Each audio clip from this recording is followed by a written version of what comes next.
Saludos a todos, ¿cómo están? Bienvenidos una vez más a una de nuestras tertulias del pasado para el futuro. En esta oportunidad, bueno, vamos a hacerla digital, precisamente como muchos lo habían pedido. Eh, una gran cantidad de personas nos escribió en las tertulias pasadas que se hicieron en Buenos Aires, en Santiago de Chile, en la ciudad de San Cristóbal, en Venezuela.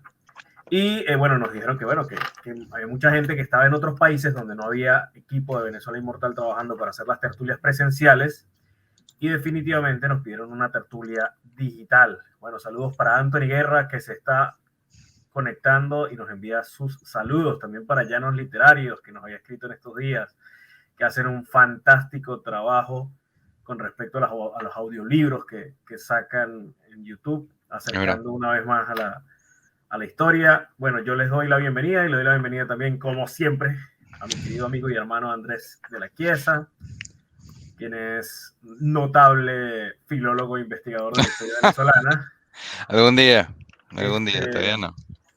y bueno, hoy él estará conversando sobre precisamente lo que decía la premisa de la tertulia, que es Alberto Adriani, uno de los pensadores más importantes del siglo XX venezolano, un hombre que repensó muchas cosas y planteó muchas cosas importantes para el desenvolvimiento o el desarrollo de la nación venezolana desde el punto de vista político, desde el punto de vista económico, desde muchos puntos de vista. Algunos quizás se tomaron en cuenta, otros no, y eso es lo que queremos conocer gracias a esa conversación con Andrés sobre precisamente su vida, su obra, aspectos importantes de su pensamiento y qué cosas se pueden rescatar del pensamiento de Alberto Adriani. Así que bienvenidos todos y bueno, comenzamos. Empezamos. Uh -huh. Bueno, antes que nada, muchísimas gracias, Francisco, por invitarme acá a tu espacio, a tu programa. Yo no sé si alguna vez hayamos hecho ya una charla, una conversación dentro de Bueno, Venezuela Inmortal. realmente esto no es un programa, o sea, estos son Por las eso, tertulias sí, que hacemos regularmente, que son deberían las ser en un tertulias, restaurante. pero Ajá. no sé si en algún momento habíamos hecho algo en vivo desde Venezuela Inmortal, ahora no me acuerdo. Pero bueno, de todas maneras, muchísimas gracias por la invitación. Ya hace rato que veníamos hablando de hacer algo juntos y bueno, siempre algo pasaba. Muchísimas gracias a los que se están conectando. Muchos de ustedes los reconozco. Este, gracias a los que todavía están atentos a un regreso de la palabra compartida, considerando que tenemos un año que no sacamos un podcast, pero ya lo grabamos. Uh Lo -huh. grabamos hace como 2 semanas, estamos en postproducción.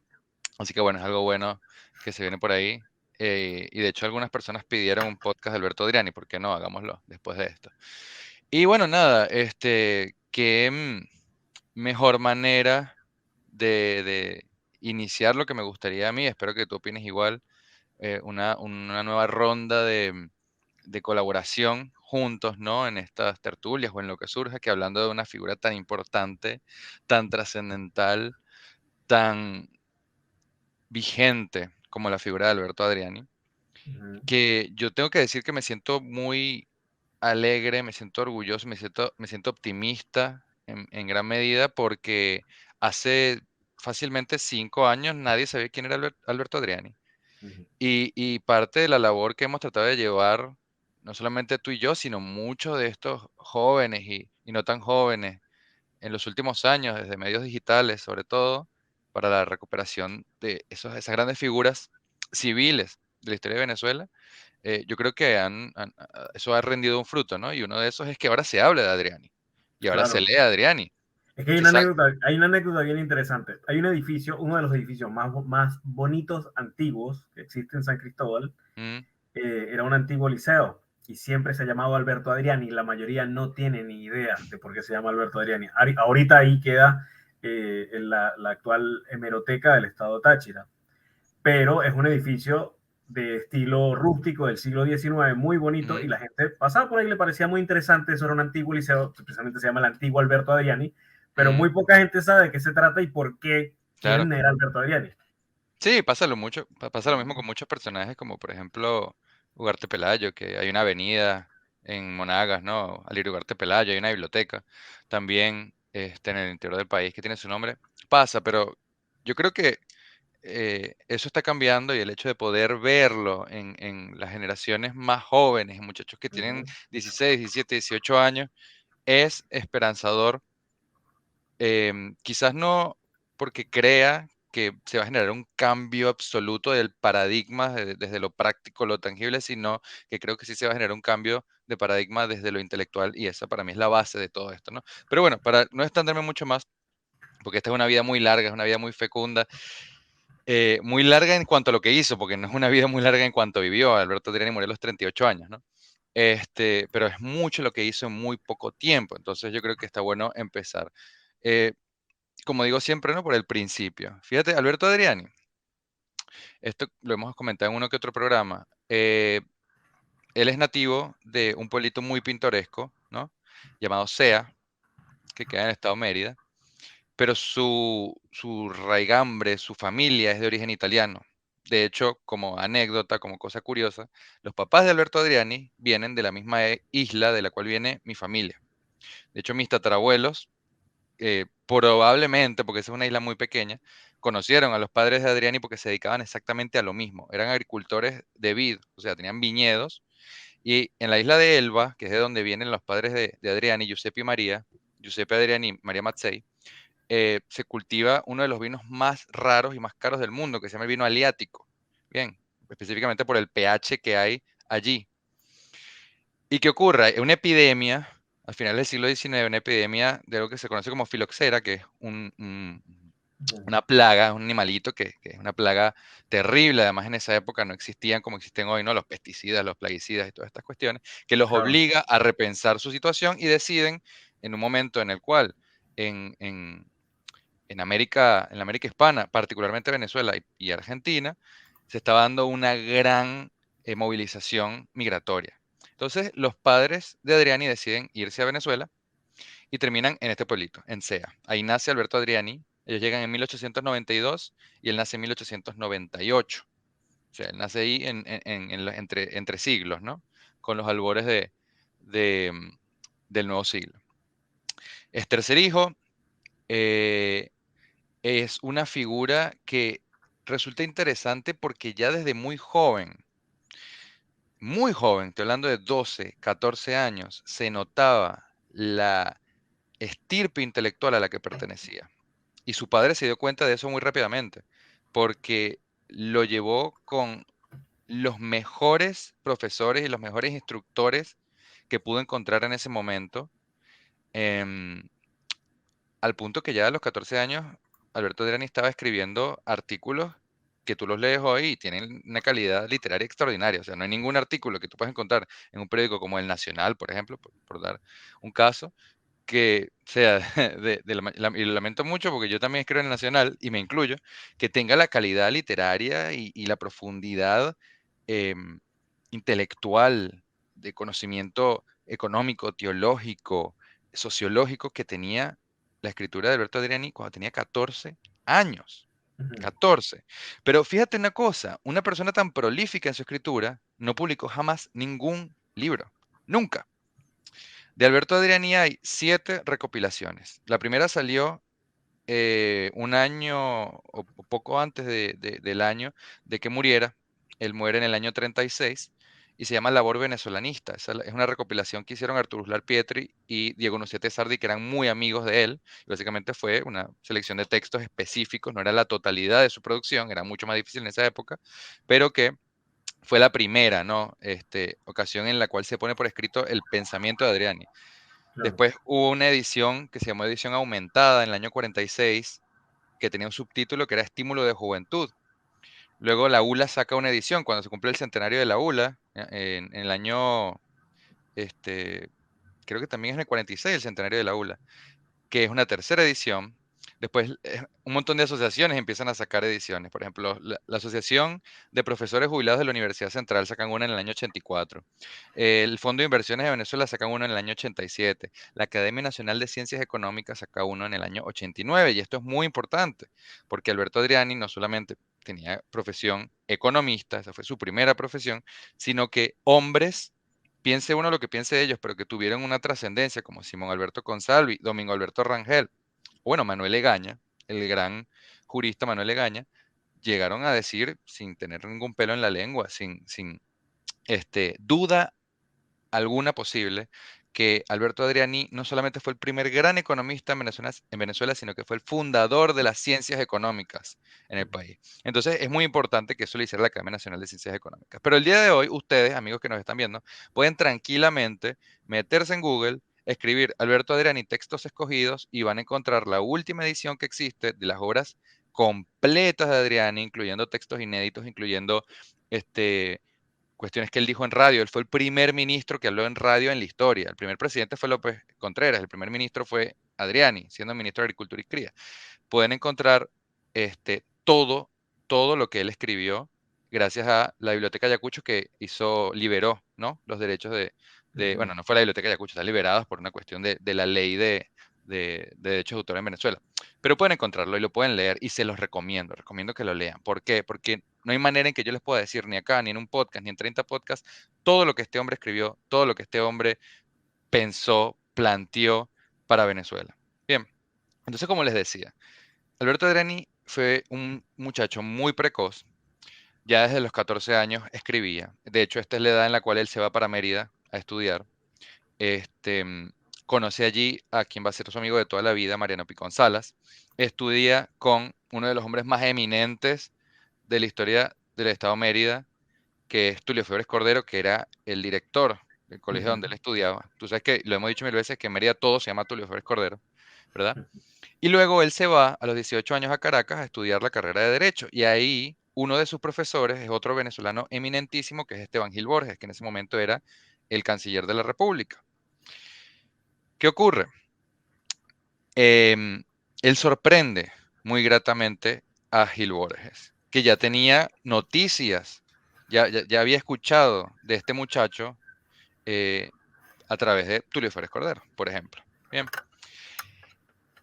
Y por supuesto le exige a Alberto Adriani más que lo que le podría exigir al resto de sus compañeros, de sus colegas de estudio y en la Universidad Central de Venezuela. Él empieza a escribir textos ya un poco más profundos, textos ya de una mayor templanza y interés intelectual. Tiene uno muy interesante, que es el primero recopilado que se conoce como El tipo criminal nato ante la sana filosofía, donde él hace básicamente un balance entre lo que en ese momento era el boom de la psicología criminal, que era el lombrosianismo. Bueno, Cesare Lombroso, como te decía, fue un criminólogo italiano que planteaba que uno podía saber cuándo un criminal era un criminal por cuestiones biológicas. En ese momento estaba en auge la frenología, también una metodología que se llamaba craniometría. Entonces, por el tipo de cabeza o de cráneo que una persona tenía, ya tú decías, bueno, este va a ser un criminal. O sea, había un determinismo biológico, ¿verdad? Que te hacía más tendiente, te genera una tendencia, pero más tendente a caer, a tener una suerte de instinto delincuencial. Entonces, Adriani, tan joven, escribe un ensayo en contra de Lombroso, de Cesare Lombroso, que era un tipo extremadamente prestigioso, y él lo que dice es, a ver, tenemos básicamente milenios de estudios filosóficos, de estudios humanísticos, que podemos rastrear hasta los griegos, que es lo que él denomina sana filosofía, y es a lo que debemos apuntar, porque es imposible encontrar un determinismo absoluto que nos lleve a decir, mira, tal persona, por sus condiciones fisiológicas, fenotípicas, va a tener esta personalidad, va a caer en estos vicios.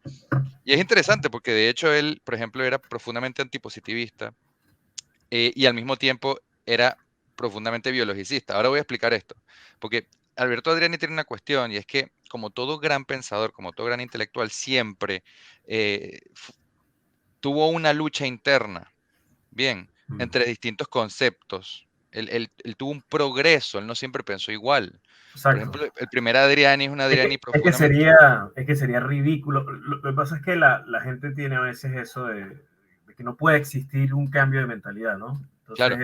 eso a veces confunde. mm, Era un Adriani, bueno, te decía, profundamente nacionalista, pero en un momento él entiende que el internacionalismo desde el punto de vista comercial, no desde el punto de vista político, es una necesidad, la autarquía no existe. Lo mismo, él también tiene como una lucha interna dentro de su labor intelectual, ¿no? Entre el idealismo y el pragmatismo, o entre, bueno, nunca fue positivista, luchó contra el positivismo porque consideraba que ya había una superación en eso a través del idealismo, pero tampoco era idealista como tal. Él se llamaba un idealista empírico. Imagínate, hay una cantidad de cuestiones ahí que son complejas de analizar, ¿no? Pero yo creo que si vamos punto por punto las podemos ir entendiendo. Cuestión que escribe este artículo en ese momento y escribe otro mucho más importante y más vigente, que es literalmente un programa de gobierno. Estamos hablando de un muchacho que tenía 17, 18 años, ya había escrito uno a los 14, que hace un programa de gobierno. Y en ese escrito, que tiene 2 páginas, él resume lo que va a ser toda su obra escrita. Eso es como leer Fervor de Buenos Aires de Borges, que por cierto está cumpliendo 100 años ese libro de su publicación. Tú lees Fervor de Buenos Aires y básicamente prefiguras, como decía él, todo lo que va a ser toda su obra escrita. Lo mismo acá. Cuando él escribe el programa de gobierno, él, por ejemplo, está hablando de cuestiones como la libertad en todos los campos de la actividad productiva, porque no es una libertad como la podría entender, por ejemplo, un libertario, ¿verdad? Excesivamente individualista. Él entiende que el gobierno tiene que proteger las iniciativas para el que trabaja, habla de inmigración, habla del robustecimiento, lo que llama el robustecimiento del cuerpo y del espíritu, habla del impulso de la economía marítima, de la necesidad de mejorar los medios fluviales o las carreteras fluviales, de mejorar la agricultura, de mejorar las carreteras terrestres, de aumentar el amor por la patria. Y de allí, de eso que él publica tan joven, se puede sacar, y esta es la manera en que me gustaría organizar esta tertulia, lo que van a ser los pilares del pensamiento en Alberto Adriani. Esos pilares son la agricultura, que es fundamental, es fundamental. Ese va a ser para él el principio por el cual la economía venezolana va a lograr no solo la sustentabilidad, sino también el progreso, el desarrollo auténtico. Bien, la productividad plena. El otro tema es la educación, la inmigración, ¿verdad? Eh, Él va a hablar de la economía y va a hablar de la trascendencia, que acá es donde él entra la cuestión más compleja. Esos son como los grandes temas. También habla de internacionalismo, habla del papel de los partidos políticos. Todo eso sí que lo podemos tratar. Pero esos son los pilares sobre los cuales me voy a fincar. Bien, entonces, ¿qué quiere decir esto? Si uno va leyendo a Adriani en los textos escogidos que están organizados cronológicamente, eso es como leer un Bildungsroman. ¿Qué es un Bildungsroman? Bildungsroman es un tipo de literatura, el concepto es alemán, que es básicamente un viaje intelectual, ¿no? Tú tienes un personaje, un protagonista usualmente, que tiene un viaje intelectual, un viaje espiritual, un viaje profundamente humano, en donde tú te das cuenta, como en el viaje del héroe, ¿no? Que lo ve uno mucho en películas y también, por supuesto, en literatura, ese desarrollo, porque tú lees un ensayo de Adriani y vas viendo como dentro de un mismo ensayo, si tenga 2 o 3 páginas, él va evolucionando en su pensamiento. Empieza con una idea, la confronta, ¿verdad? Crea una tesis, una antítesis y luego te da la síntesis. Eso es espectacular. Entonces es ver cómo en un periodo tan corto de 20 años, 20 o 20 y pico de años, esta persona se va creando a sí misma porque era completamente autodidacta. Está bien, claro, él estudió no solo en la Universidad Central, sino que cuando fue a Ginebra, en Londres, estudió en distintos lugares, pero por lo general era un autodidacta desde muy chiquito. Entonces, eso es bien interesante, fíjate. Yendo atrás a lo cronológico, para que después podamos entrar en los artículos y lo que tú quieras. Él, como te dije, estaba estudiando en la Universidad Central con el canciller de la República, que era su profesor, que era Esteban Gil Borges, y en 1921 Gil Borges se lo lleva a Nueva York para lo que fue la inauguración de una estatua de Simón Bolívar. Y ese mismo año a Gil Borges lo destinan a Ginebra. Recordemos que entre 1914 y 1918 había sido la Primera Guerra Mundial. Luego de la Primera Guerra Mundial surge lo que es la Sociedad de Naciones, que es de alguna manera el preludio de la Organización de las Naciones Unidas, ¿no? Y el propósito fundamental de la Sociedad de Naciones era garantizar la paz en Europa, cosa que evidentemente, como sabemos, no lograron, no se pudo.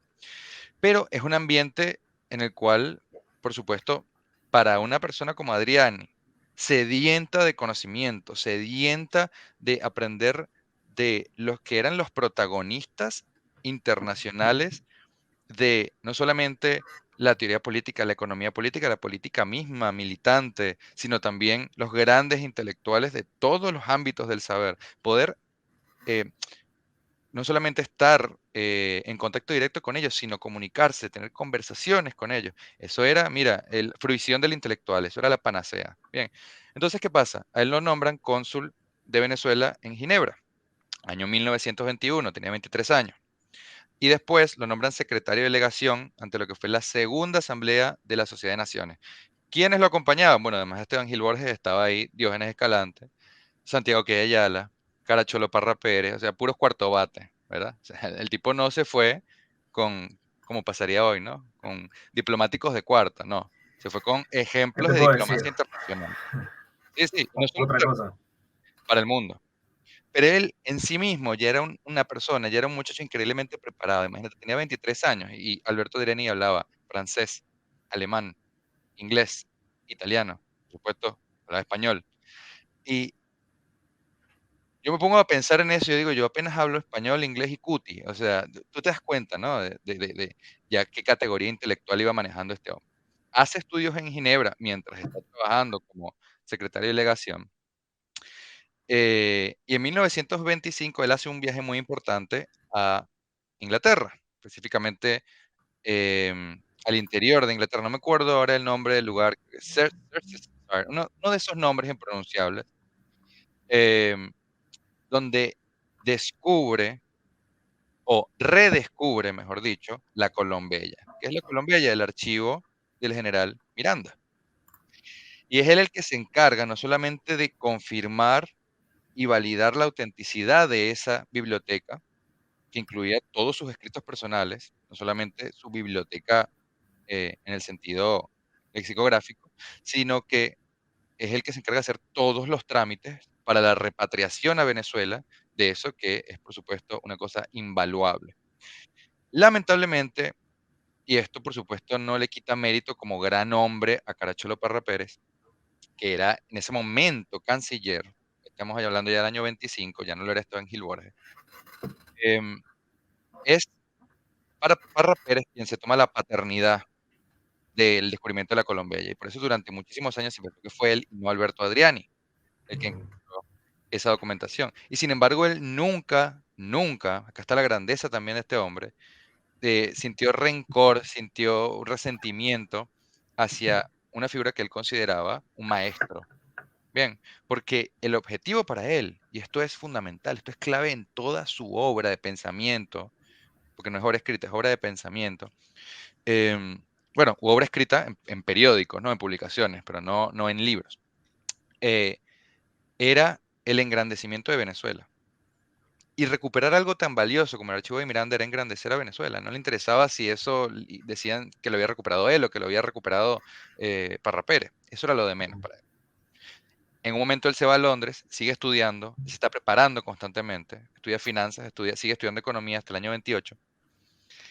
Y acá tú lo que te das cuenta es que Alberto Adriani sabía, él tenía un presentimiento, una vocación, que era esa cuestión del, eh, la responsabilidad de quien está llamado a obrar. Él sabía eso, lo sentía muy profundamente. Él decía, tengo estas capacidades, no solamente intelectuales, sino de acción, porque él era un hombre de acción. Y él estaba esperando el momento para que toda esa marea de conocimiento, esa marea de reflexiones, esa marea de meditaciones de tantas décadas, pudiera ser llevada a hechos concretos. Eso es lo que él quería hacer. Él no quería quedarse en, como dijimos antes, en el idealismo abstracto. Bien, entonces, ¿qué pasa?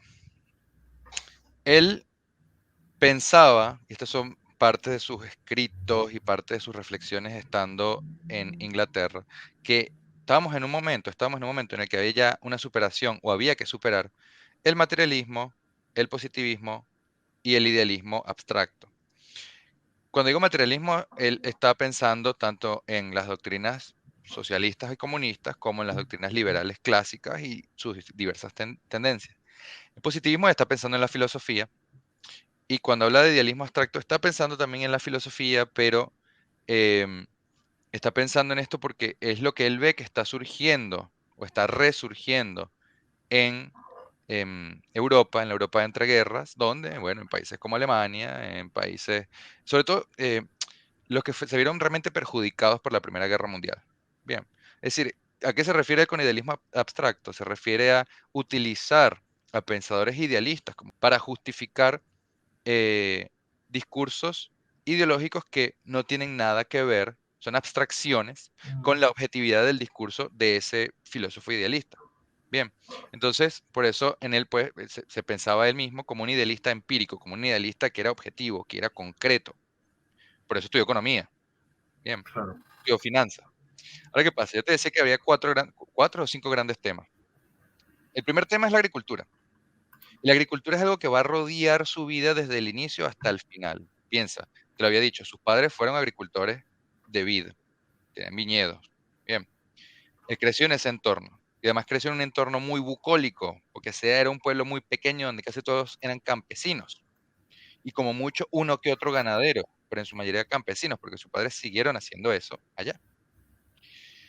Crece con esa mentalidad, crece en ese entorno, está continuamente preocupado por estos temas, escribe esto, lo hace más adelante, una cantidad de artículos sobre la importancia de una economía agrícola en Venezuela, que por supuesto necesitaba reestructurarse.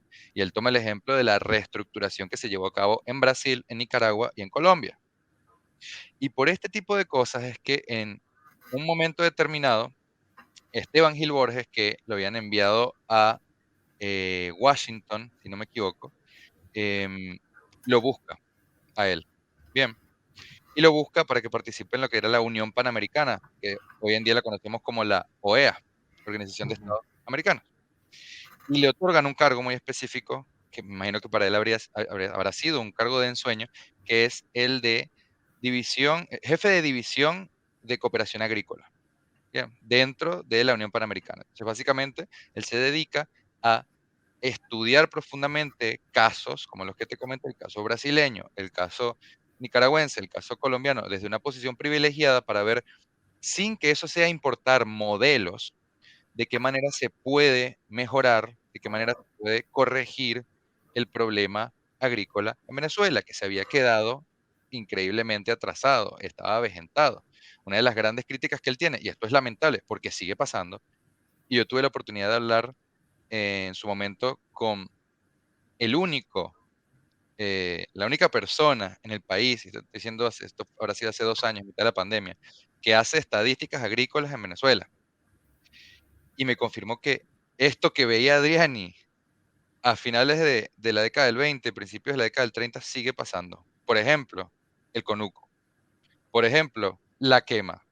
O sea, cosas que se vienen trayendo como metodologías agrícolas desde la época de la agricultura indígena. Sí, es que sin embargo yo tengo familia que se dedica a la agricultura, campesinos, y hay muchísimas cosas todavía que no han cambiado prácticamente nada. No, no, Y es eso que te dice mucho de los problemas que hay en el país también es y que terrible, son problemas que han habido mucho tiempo, durante mucho es, tiempo. es terrible.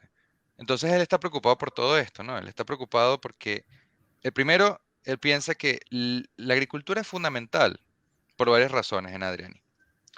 En primer lugar, es fundamental porque como método para desarrollo de la economía, tú estás resolviendo uno de los principales problemas que cualquier país tiene, que es el problema de la alimentación. Si tú tienes una agricultura que es realmente productiva, que realmente es estable, que realmente es funcional, estás resolviendo el problema de la alimentación. Eso es esencial. Es lo primero que cualquier país tendría que hacer. La alimentación, como la educación, eh, son cuestiones pilares. Pero ¿quién te va a estudiar con hambre? ¿Verdad? Hoy lo vemos en Venezuela. Claro, Lo vemos en Venezuela. Entonces, ese es el primer problema que él ve, ¿no? Resolver el problema alimenticio. Pero también él lo está viendo desde un punto de vista en el cual la agricultura viene a representar un equilibrio económico, el potencial de una paz duradera dentro del concierto de naciones, sudamericanas particularmente, ¿verdad?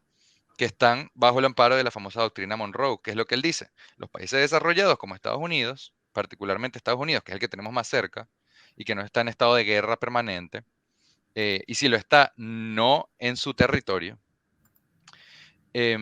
se dedican por lo general a la producción de capital y manufactura. Entonces exportan eso. ¿Y qué es lo que importan? Materia prima. Los países de América del Sur por lo general se dedican a la exportación de materia prima. Entonces, si nosotros nos posicionamos en un lugar en el cual nos volvemos indispensables, ¿verdad? Para los países industrializados, para los países desarrollados, esto lo está diciendo ya en los preludios de la Gran Depresión, 1929. Nosotros nos logramos posicionar con precios competitivos ante países también exportadores de materia prima.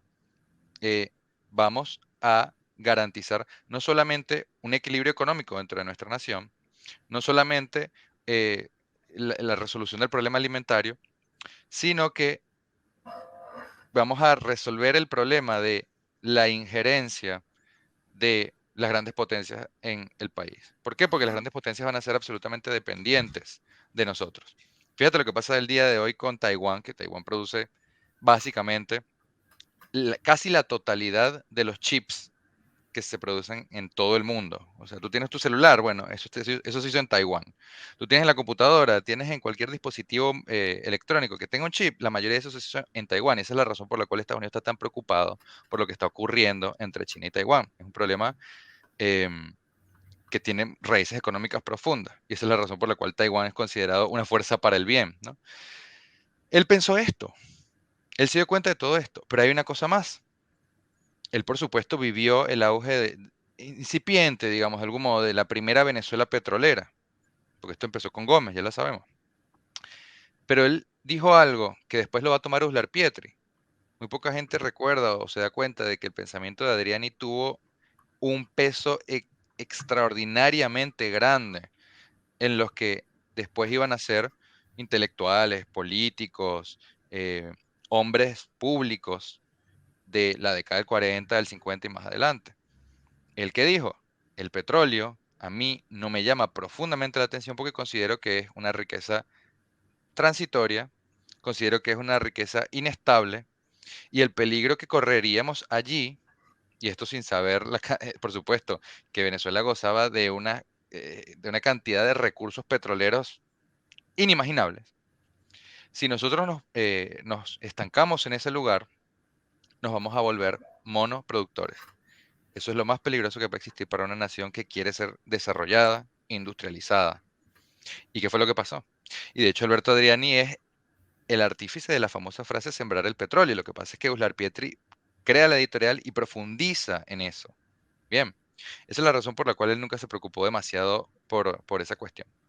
Entonces, volviendo al tema agrícola, lo cierto es que Adriani no estaba solo. Adriani en esta defensa de la agricultura como el medio fundamental para el logro de una riqueza estable en Venezuela, estaba acompañado por hombres como Vicente Lecuna, José Gil Fortul, Henry Pittier, ¿verdad? Lisandro Alvarado, pero la diferencia es que Adrián era joven. Estos eh, cuatro grandes personajes de nuestra historia, sin demérito para ellos, vivieron casi toda su vida en una Venezuela agrícola. Él no. Y sin embargo veía la importancia, veía la vigencia de mantener una política agrícola. Fíjate que incluso Renio Tolina en los años 70 hablaba de esto y Renio Tolina leyó a Adriani. Bien, entonces todo esto es importantísimo. Él está pensando en un plan de racionalización de la agricultura. Como te dije, él tenía distintas quejas. Una es eh, el avejentamiento de los métodos que nosotros veníamos llevando a cabo y que seguimos lamentablemente llevando a cabo en Venezuela para producir materia prima agrícola. Otro problema que él veía gravísimo era el estado en ese momento de nuestro ganado. Ni hablar del estado actual de nuestro ganado. Yo me acuerdo que yo cuando iba para el llano en Venezuela veía esas vacas pobres, flaquitas, como que no habían comido, no sé, en 30 años las pobres vacas. Y él lo que pensaba es que ahí había que hacer un cruce, ¿verdad? Del ganado nativo con otras razas que no solamente em, sirvieran para aumentar la productividad, sino que permitieran de algún modo darle una mayor fortaleza física, mejorar lo que sería para el ganadero la capacidad extractiva de leche en la temporada en la que toca extraer leche del ganado, de producción de carnes en la temporada en que eso toca, porque además eso es por temporadas. O sea, él sabía que Venezuela precisaba un conocimiento técnico y una racionalización, y acá entra la parte educativa, ¿no? De el medio agrícola y pecuario, si se quiere. Ujú. Porque el gran problema es que había una, un analfabetismo, ya en este caso no gramático, sino un analfabetismo, digamos, práctico en nuestros agricultores y nuestros ganaderos. Es lamentable, él lo vivió, él lo vio. Entonces, de hecho, una de las cosas que se plantean en el programa de febrero y que de hecho se llevan adelante, lamentablemente él no lo pudo ver porque se murió, y los inicios los planteó él siendo ministro de Hacienda en el año 36, es la fundación de las escuelas técnico-pecuarias o técnico-agropecuarias, Mm. que empiezan con López Contreras, que siguen con Medina, que en un momento, bueno, también con Pérez Jiménez eran muy conocidas, que básicamente era la fundación de una escuela al lado de lugares estratégicamente planificados para la producción nacional, ¿verdad?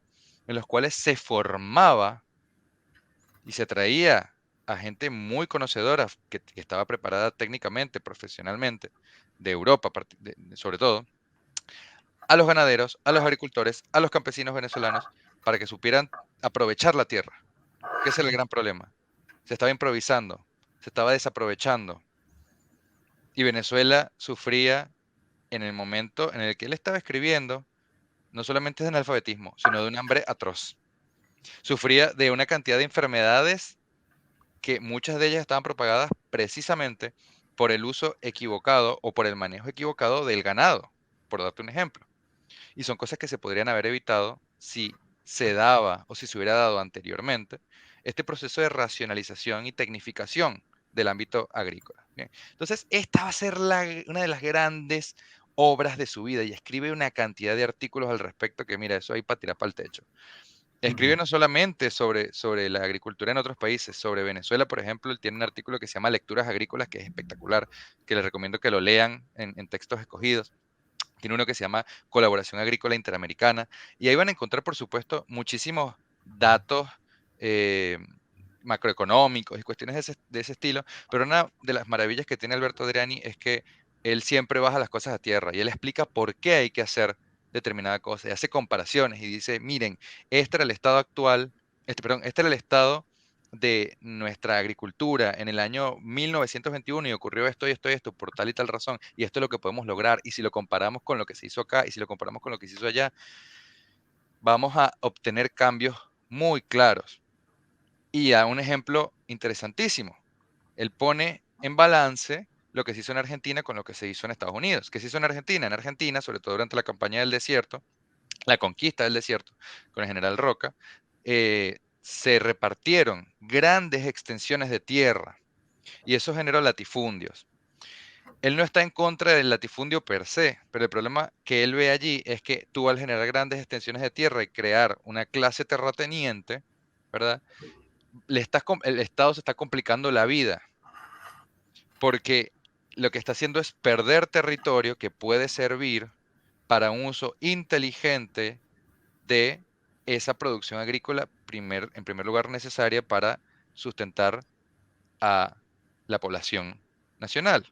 Bien, entonces él entiende que esa repartición de tierras que se hizo improvisadamente en la Argentina, lamentablemente, esto lo vemos hasta el sol de hoy, em, él lo ve como un problema. En cambio, utiliza el ejemplo de Estados Unidos y dice, en Estados Unidos, ¿qué fue lo que se hizo? Se repartieron, no parcelitas, no conucos, se repartieron territorios, se repartieron extensiones de tierra en la medida, y esto es lo que ocurría incluso en tiempos feudales, en el Reino de Castilla, en la medida en que fueran completamente explotables dentro de sus capacidades para aquel o para ese grupo de personas a las cuales se les está otorgando esa tierra. Sí, Es era decir, como si que, tienes, bueno, yo te la entrego si la puedes aprovechar, si no claro, no te la doy. si te queda tierra ociosa, si tienes extensiones, extensiones, extensiones de tierra, entonces, ¿para qué sirve eso? Pero el problema que ocurrió en Argentina es que, bueno, había muchísima tierra ociosa, pero era tierra privada. Entonces, eso generó en Estados Unidos una clase media rural, que tú las puedes ver el día de hoy. En Estados Unidos tú ves a los campesinos del Midwest o los campesinos del sur profundo, y los tipos tienen no solamente la maquinaria más extraordinaria e innovadora que puedes encontrar en este momento, sino que usan drones para ver el estado de sus cultivos. O sea, y siempre fue una, em, un grupo social altamente tecnificado.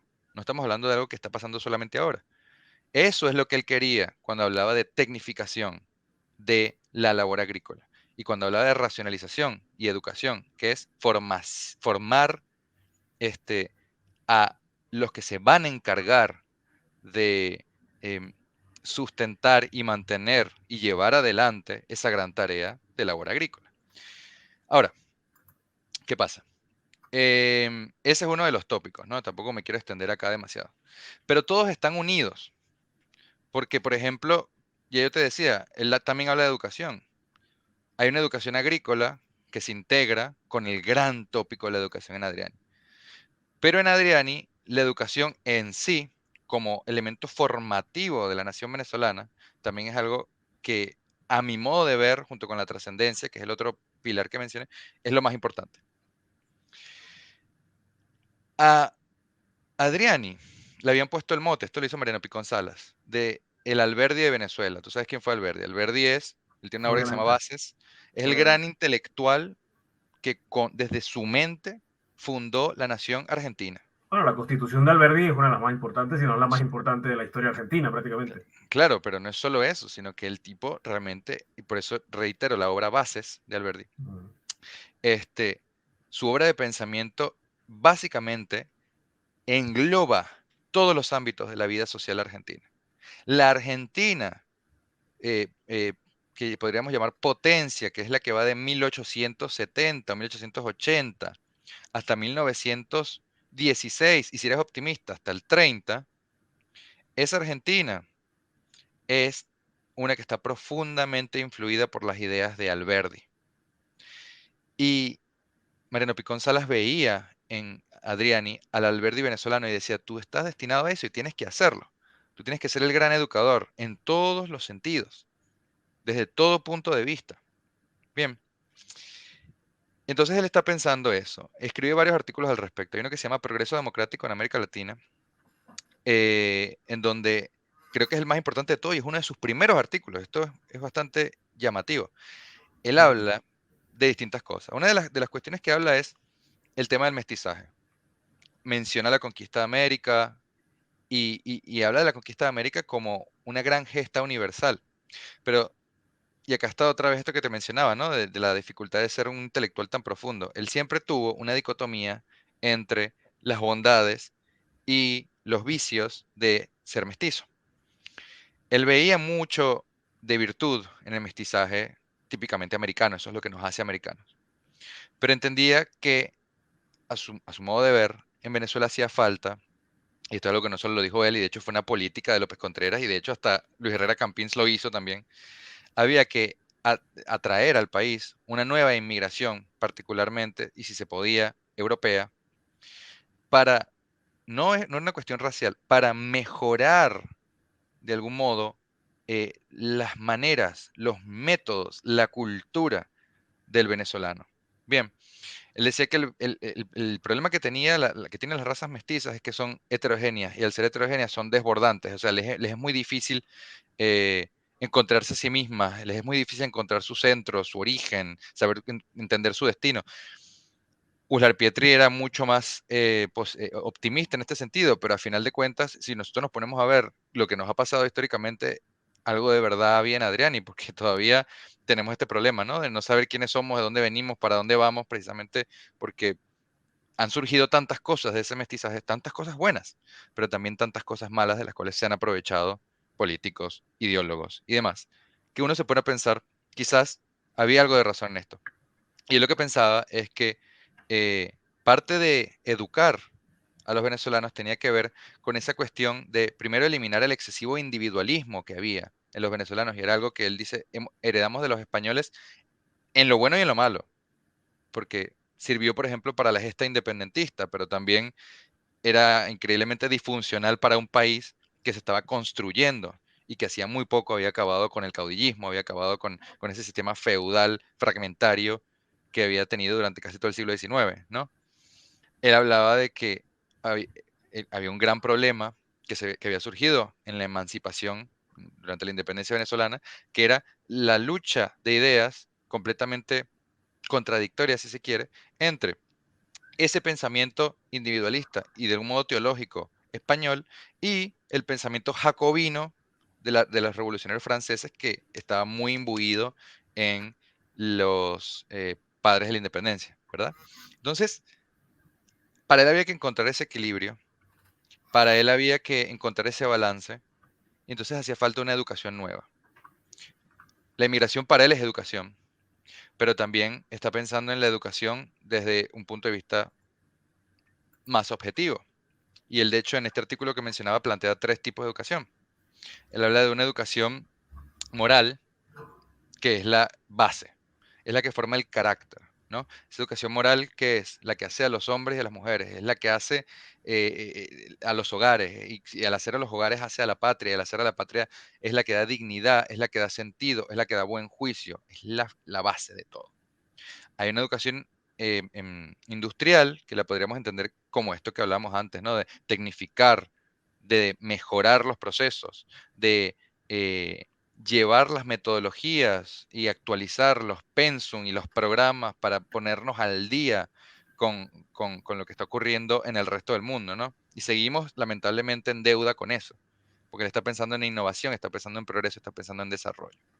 Y después una educación cultural, una educación artística, porque Adriani odiaba la educación memorística, la educación esta de caletre.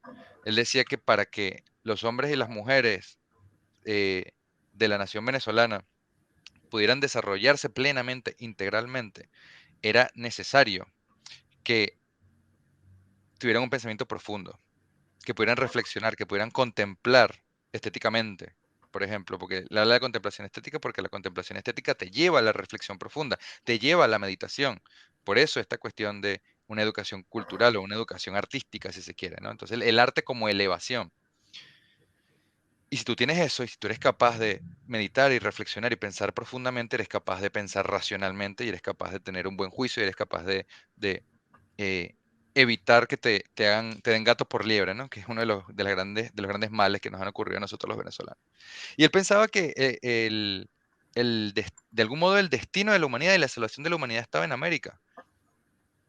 Y esta dicotomía que plantea siempre entre si el mestizaje es bueno o no, al final se resuelve armónicamente en uno de sus últimos artículos al respecto, este, que no me estoy acordando ahora el nombre, perdona eso, eh, porque dice, la belleza del mestizaje la encontramos en la capacidad creativa del mestizaje americano particularmente, en donde se vienen a encontrar no solamente todas las razas, sino todas las cosmovisiones del mundo, ¿verdad? Es donde surge, es donde nace el hecho americano. Entonces América es la gran esperanza, pero al mismo tiempo, a pesar de eso, necesitamos darle a ese eh, como te había dicho, ese carácter que puede terminar siendo desordenado, es desbordante, sí, es creativo, emana creatividad, puede caer en el desorden. Y para evitar el desorden, hace falta, a su juicio, esta nueva ola migratoria que ayude a poner estabilidad, a aquietar, a tranquilizar, de algún modo, a apaciguar, o a equilibrar, mejor dicho, esa personalidad que había surgido de siglos de mestizaje. Bien, esta es la idea que él tiene. Pero para resumir lo que él pensaba de la educación, no hay sino que ir a una frase de él que le hemos dicho un montón de veces en varios programas, y es, la educación es el gran motor de las transformaciones históricas. Es así. Entonces, bueno, hemos hablado de inmigración, hemos hablado de educación, hemos hablado de agricultura. Em, lo último que les había comentado es que, bueno, precisamente Alberto Adriania estaba trabajando en la Unión Panamericana. Y en un momento, en el año 29, él regresa a CEA, regresa a Mérida, pero no hace labores de Estado. Se queda allí y se dedica a la agricultura y escribe. y piensa y medita y reflexiona. Y está allí durante 6 años, hasta el año 35, más o menos, cuando muere Gómez, ¿no? Son años bucólicos, podríamos decir, son años de tranquilidad, pero también años de una labor intelectual muy fuerte. Y cuando Gómez muere, inmediatamente López Contreras empieza ya a pensar quiénes son los hombres que tienen que participar de ese proceso transicional en el cual han de darse los grandes cambios, perdón, que Venezuela necesita. Y es interesante porque tú sabrás que él propone, con López Contreras se propone el famosísimo, archifamosísimo programa de febrero. Pero el programa de febrero no solamente fue redactado en gran parte por Alberto Adriani, sino que muchísimas de las ideas que allí se plantean las creó él. Por ejemplo, la creación de un Ministerio de Agricultura y Cría. Antes no había un Ministerio de Agricultura y Cría. El Ministerio de Agricultura y Cría, o por ejemplo, digamos, lo que respondía al Ministerio de Agricultura y Cría era parte del Ministerio de Sanidad. Entonces se separa, lo nombran a él ministro de Agricultura y Cría. Y allí lleva adelante muchas de, digamos, las labores, que eso es lo que él deseaba, eso es lo que él quería, ¿no? Que tanto se había planteado en papel, que tanto habían discurrido dentro de su mente, llega un punto en el cual las puede llevar a cabo, como Goethe, eso, o sea, es una cosa maravillosa para un intelectual, el poder llevar a tierra, hacer tangible lo que durante tanto tiempo estuvo dentro de tu cabeza, eso es un privilegio. Y como ministro de Hacienda lo hace. Y crea un nuevo sistema de créditos para elevar y mejorar los procesos de tecnificación y escolarización de los agricultores y demás a través del Banco Agrícola y Pecuario, que hasta ese momento no había servido mucho para, digamos, la función original que tenía. Crea la revista El Agricultor Venezolano, trabaja en mancomunidad con los agricultores. Lamentablemente está muy poco tiempo allí, porque esto ocurre, él lo nombra ministro de Hacienda, si no me equivoco, no sé si es en febrero o marzo del 36, y en abril ya lo nombra ministro de Hacienda, para que corrija los errores de la economía venezolana. Y ahí está el otro gran pilar. Él fue no solamente el fundador de las ciencias económicas, no solamente un hombre que estudió economía, sino un hombre que escribió muchísimo sobre eh, el porvenir de Venezuela desde el punto de vista de las finanzas, desde el punto de vista del comercio internacional. No solamente se quedó en, ok, sí, tenemos que ser un país que produzca materia prima y que se dedique a la agricultura y hay que recuperar nuestra posición como gran exportador de café y de cacao, pero además sumándole otras posibilidades como la producción de algodón. No, él no se quedó en eso nada más. Él había estudiado profundamente las finanzas y el sistema bancario internacional. Y de hecho, quien propone por primera vez la creación de un Banco Central de Venezuela es Adriani. ¿Por qué? En Venezuela existía el Banco de Venezuela, pero por una ley de la Constitución de 1895, si no me equivoco, y si estoy equivocado ya me corregirá en su momento el gran amigo Pérez Guevara, el banco no podía emitir moneda de curso legal. Perdón, el gobierno no podía emitir moneda de curso legal. Entonces, ¿qué fue lo que se hizo? Lo que se hizo fue, se eligieron 5 bancos para que se convirtieran en emisores de moneda de curso legal. Uno de esos fue el Banco de Venezuela, que había sido fundado en 1893, entre 1890 y 1893. Entonces el Banco de Venezuela además tenía ciertos beneficios, porque era no solamente uno de los encargados de emitir moneda de curso legal todavía existía en Venezuela el patrón oro, sino que además era el que se encargaba de todo el sistema tributario a nivel nacional, era el que fiscalizaba. Entonces tenía ciertos beneficios, por ejemplo, frente al Estado. Lo que Adriani propone es, ok, nosotros necesitamos un banco central basándonos hay que recordar que él era keynesiano, bien, y él había visto el ejemplo, por eso es que los hombres siempre hay que ponerlos en su contexto, ¿no? Hay que ponerlos en su era, de lo que el sistema de Banco Central con la Reserva Federal estadounidense había logrado después de la Gran Depresión y el keynesianismo había logrado después de la Gran Depresión. Sobre si eso es aplicable o no en el contexto actual, esa es otra conversación. Pero para el contexto de la hora, el momento en el que él está viviendo, él ve y expone en una cantidad de artículos la necesidad urgente de que en Venezuela se cree un banco central. ¿Cómo un banco central? Bueno, un banco que sea nacional, que pueda emitir billete, no a lo loco, porque una de las reglas fundamentales cuando se funda el Banco Central de Venezuela como banco emisor, eh, es que el 60% de todos sus activos tenían que estar, ¿cómo se llama? Eh, Respaldados. respaldadas, perdón, si respaldadas por patrón oro, por oro, ¿no? Y entonces, él lo que dice es, acá tenemos un problema muy grave y es que como tenemos ya no 5, sino 10, 15 bancos emisores y cada quien tiene intereses distintos, y esto se vivió mucho en Venezuela en la época de Gómez, este, te acordarás con la Revolución Libertadora. em, Uno de los problemas es que era muy complicado establecer, primero, una, un equilibrio a nivel de crédito.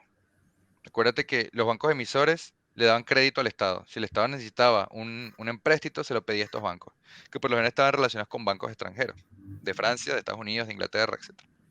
Entonces el Estado se endeudaba con bancos de la misma Venezuela.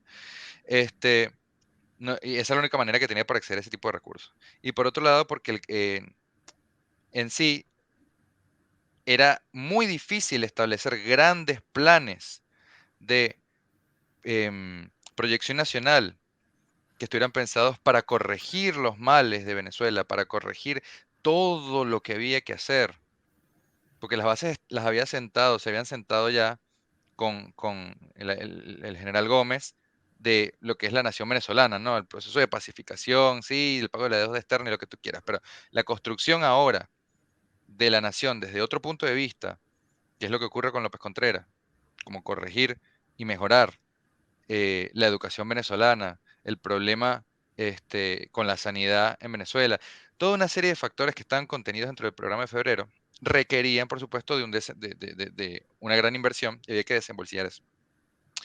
Em, entonces era muy difícil hacer estos proyectos y estos grandes planes dependiendo de la buena o mala voluntad de estos bancos que eran bancos de emisión.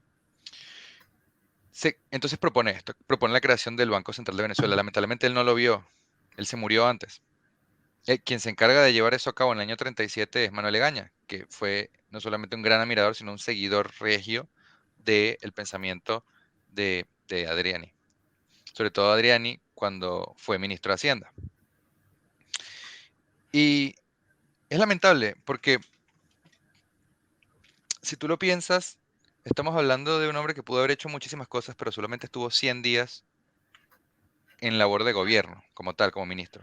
Hizo muchísimo en esos 100 días, pero lo que más hizo fue dejar un legado, ¿no? Que es ese legado que quedó tangible en los hombres que lo siguieron y que está tangible y vigente todavía al día de hoy. Es un legado que tiene que ver con la economía, es un legado que tiene que ver con las posibilidades de Venezuela como un país desarrollado y un país sustentable. Es un legado que tiene que ver con la educación, por supuesto. Muchas de las cosas que él dijo en educación las planteó Uslar después en Repensar la Educación, en artículos extraordinariamente famosos de Uslar.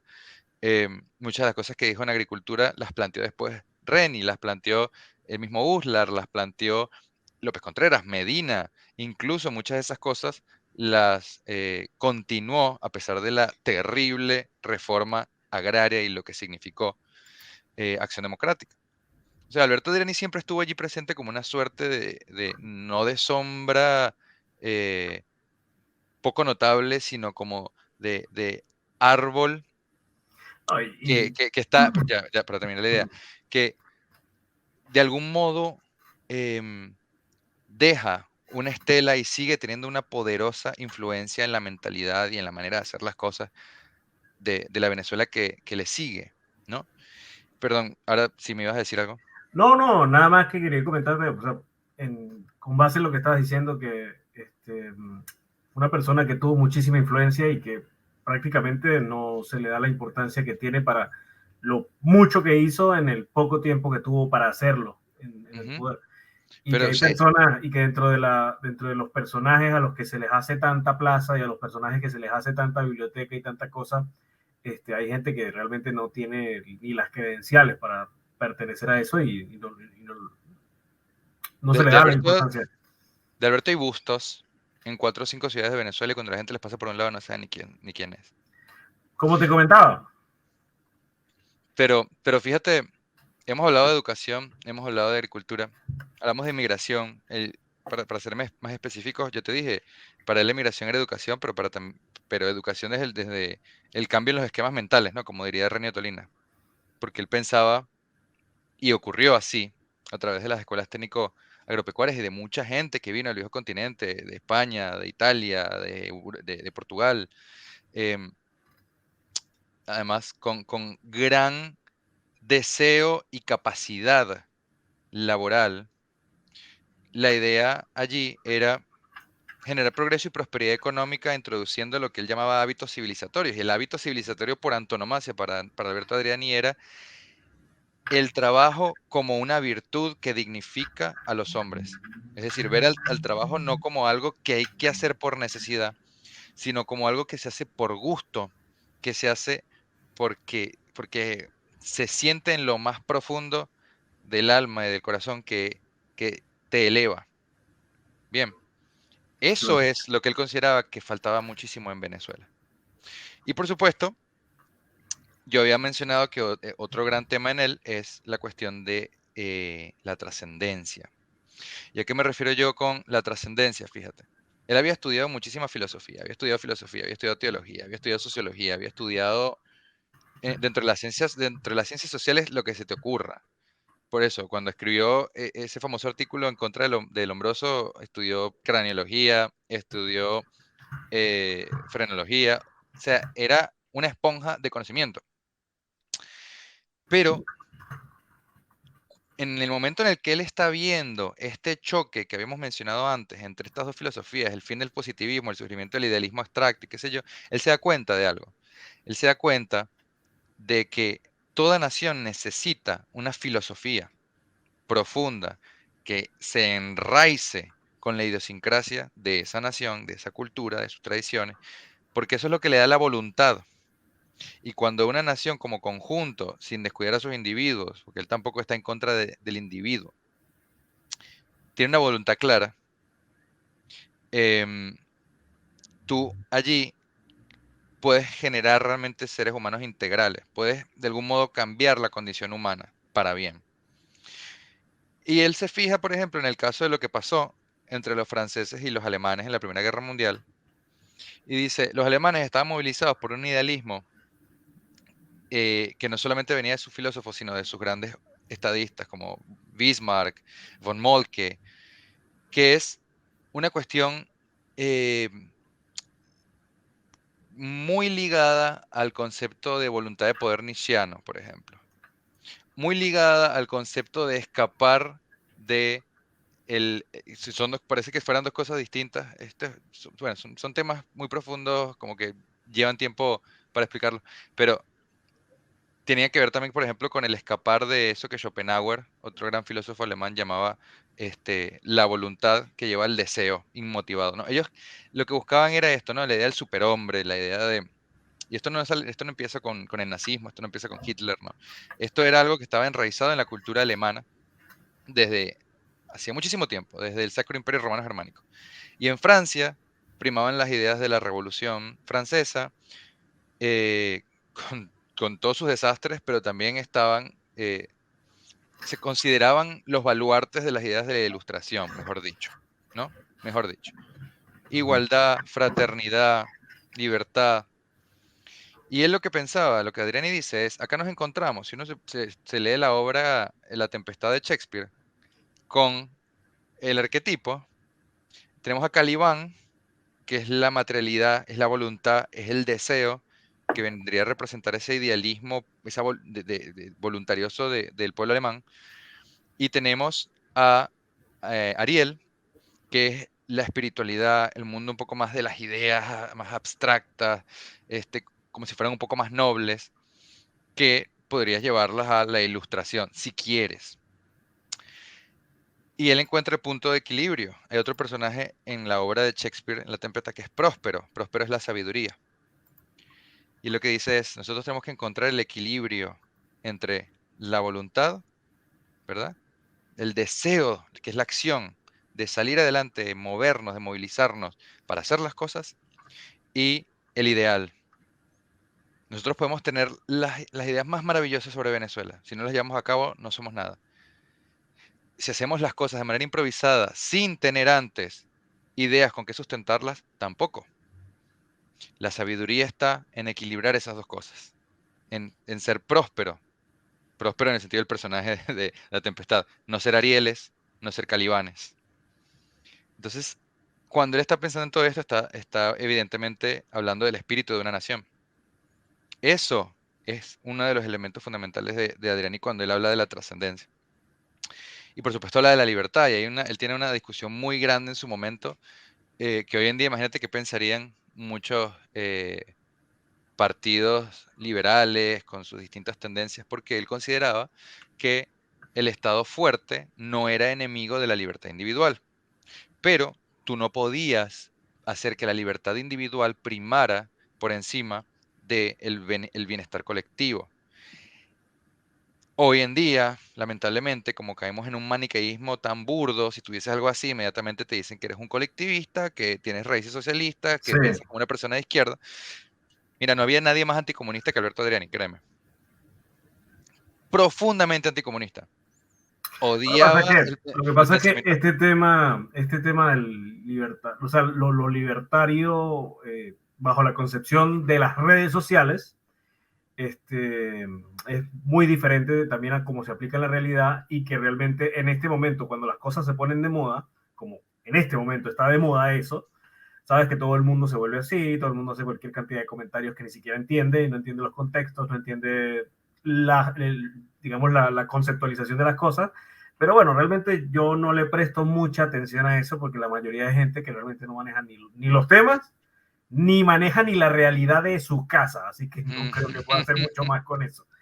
Son cosas generacionales también. Claro, hablando de economía y viviendo en el sótano de la mamá. Sí, sí, sí, Este, exacto. Que vamos a cambiar el mundo, pero no somos capaces ni de tender la cama a la casa. Pero son cosas así, o sea, eso pasa siempre. Y acuérdate que vivimos en una época donde el cambio de paradigma también hace que lo rebelde y lo novedoso sea lo contrario. Entonces ujú, antes el sistema era otro, entonces los rebeldes eran la gente, los anarquistas, la gente de izquierda, etcétera. sí, Cambia el paradigma completamente y ahora el sistema es otro y ahora los nuevos anarquistas son otros. claro. Es que en realidad, si tú te pones a ver em, el maniqueísmo, la dicotomía ideológica que existe el día de hoy, no es muy diferente a la que existía a principios del siglo XX. La diferencia está, por supuesto, en el nivel de violencia que se podía llegar a ejercer en esa época, ¿no? O sea, a ver, la gente iba y se mataba en la calle, se pegaban unos tiros Literalmente, los anarquistas con los... O sea, literalmente, hoy en literalmente. día, ojo, eso tú lo ves en Venezuela entre sindicalistas y cosas así, pero es otro cantar. Pero no es un factor ideológico, es un factor No, de no. negocio. Sí, sí, exactamente. ¿De quién le tumba el negocio a quién? Exactamente. Porque ahí no hay un factor realmente filosófico, por decirlo así. No, además que eso sí hay una gran diferencia entre lo que podría ser un comunista de 1910, 1920, incluso de los 30, que era un hombre que se había leído a Marx, a Engels, se había leído a Lenin, se había leído todo lo posible. Un anarquista se había leído a Proudhon, a Bakunin, a Kropotkin, o sea, se habían leído todo y tenían una teoría fuerte con la cual, bueno, podían sustentar su visión de la realidad, ¿no? Su Claro, cosmovisión. ellos hablaban, pero sabían más o menos, no sabían de lo que estaban hablando realmente en la realidad, Ujú. pero su ideal tenía una cosmovisión fundamentada en el pensamiento, no Y, simplemente porque a mí me dio la gana. y por lo menos están dispuestos a morirse por eso, porque al sol de hoy, Exactamente. pero bueno, sí, ahí está esa cosa, ¿no? Ahí él, lo interesante, como te dije, y quiero reiterar esto porque es súper importante, o sea, si uno lee a Adriani por primera vez, uno va a sentir que el tipo se contradice. No se contradice, es un Bildungsroman, es un viaje intelectual. Y hay, u- tipo, un proceso de construcción de pensamiento en el cual él va a contraponer, incluso dentro de un mismo artículo, dos ideas con las que él está de acuerdo, pero que son contradictorias y eventualmente va a llegar a eso, ¿no? La síntesis. Y que estoy usando terminología marxista, perdónenme, pero es funcional. Em, entonces, ¿qué es lo que él piensa? Desde el punto de vista de esa trascendencia, pensando en la libertad del hombre, pero también pensando en las necesidades del colectivo, él dice, bueno, acá hace falta encontrar un equilibrio entre la libertad concreta de los hombres y el interés social, que hoy social parece que fuera mala palabra, pero bueno, social es sociedad, ¿qué vamos a hacer? Él dice, la libertad, el derecho, hasta donde empieza el del otro. Esto es de cajón, ¿no? Es decir, una libertad que está arreglada, que está normativizada por un interés que es colectivo. Porque si no, es un viva la pepa. Y es lo que ha pasado. Fíjate, si te pones a ver en los políticos venezolanos de los últimos 70 años, e incluso de toda la década del siglo XX, podemos encontrar un montón de casos. Pero veamos un tipo como Guaidó y toda su comitiva, y Carlos Vecchio y Superlano y toda esta gente de ahora, ¿no? Pensando en la oposición, porque en el gobierno no hay ni que pensar, ya sabemos el nivel de individualismo que manejan. Pero el problema de ellos es eso. Hay un excesivo individualismo. ¿Cuándo les ha preocupado a ellos, y ni siquiera mencionemos la cochinada del plan país, crear un verdadero proyecto de nación a 30 años, diciendo, por acá es que hay que ir agrupando todos los factores, todos los elementos de la sociedad civil, para ir punto por punto viendo cuáles son los problemas fundamentales de Venezuela Lo que y los pasa es no tan que, fundamentales? lo que pasa es que ahí estamos completamente claros, y eso lo hemos conversado en otras oportunidades, que ahí lo que es un negocio, desde ahí no hay ningún tipo de interés de hacer absolutamente nada, ni de voluntad. Más allá del negocio, él está viviendo, Adriani, si tú lo pones en su contexto, y la vigencia de él ahora va por otro lado, porque ahora sí, Claro, ahora la cuestión se obviamente. mueve por negocio. En ese momento se movía por cuestiones ideológicas. Ujú, Pero ¿cuál era el problema que él veía de la ideología y el problema que él veía del partido político en el surgimiento de la política de masas? ujú. Que el partido político lo que termina generando no es un espacio de encuentro común entre personas que piensan parecido, sino cosmovisiones cerradas que hacen que el que piensa distinto vive una realidad que no es la tuya y por lo tanto, como no es accesible para ti y su realidad no es accesible, Es el tu factor, realidad no es accesible para él, no hay manera de entenderse. es el ¿No? factor dogmático exagerado de siempre, de la Claro, creas, política creas más rancia. islas. Entonces, Ujú, para él, el partido político, y ojo, él fue el fundador de Orbe.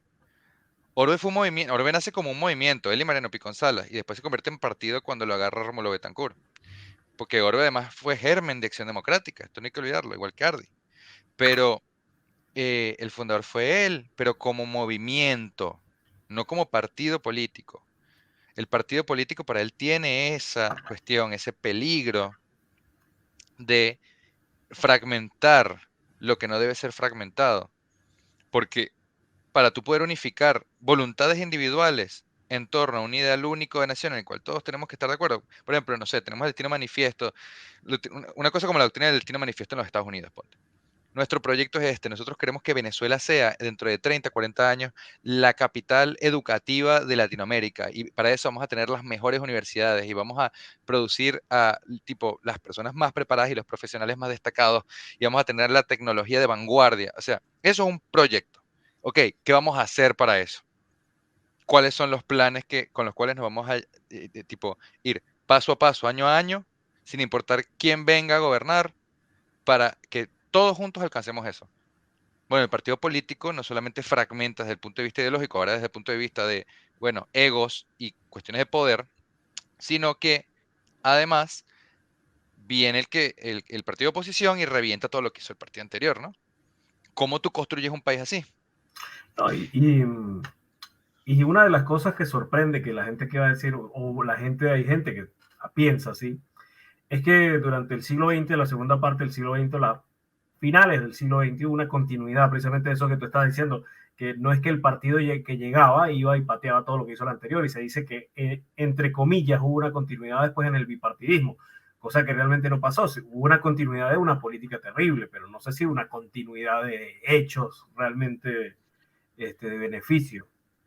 Una continuidad en la mecánica de cómo se manejaba el coroto, bien, Exacto. de la manera de gobernar a Venezuela. Y sí es cierto que esto no lo puedo yo negar, por más que no no adhiero a sus políticas y qué sé yo. Que por lo menos en los gobiernos de Betancur y Leoni hubo una continuidad, quizás porque eran del mismo partido, pero incluso se han visto casos, ¿no? En Venezuela, em, en los grandes proyectos, en la manera de hacer las cosas y en cierta medida en una primera etapa con Caldera también fue así. Pero ya cuando viene todo el tema de la pacificación y todas estas cosas, ahí sí se empieza a reventar todo. Ni siquiera con la ruptura del pacto de punto fijo, que fue muy temprano. em, yo creo que es lamentable eso. Pero volviendo a Adriani, para no tampoco irnos por las ramas, No, aunque sí, siempre está sí, bueno hacer ahora como hay que hacer, comparaciones. claro, no, igual después podemos hacer una charla sobre Este, eso, también para responder una ronda de preguntas dentro de un dale, rato. Ujú. Y que la gente vaya poniendo sus preguntas por acá mismo y las vamos leyendo en un rato. sí. Yo creo que la principal cosa acá es saber equilibrar a este hombre, eh, por un lado entendiendo lo que plantea en el contexto en el que le está escribiendo, para que tampoco vengamos y nosotros intentemos juzgar lo que dice o sus acciones, o ni siquiera sus acciones, mayoritariamente sus escritos, a la luz de el siglo XXI, con sus vicios y sus virtudes, el balance entre eso y lo que realmente es profundo y vigente en él. Porque sí es cierto que hay muchas cosas que tú puedes encontrar en Adrián y leer en Adrián y tú dices, no, bueno, pero ya va, esto es inaplicable.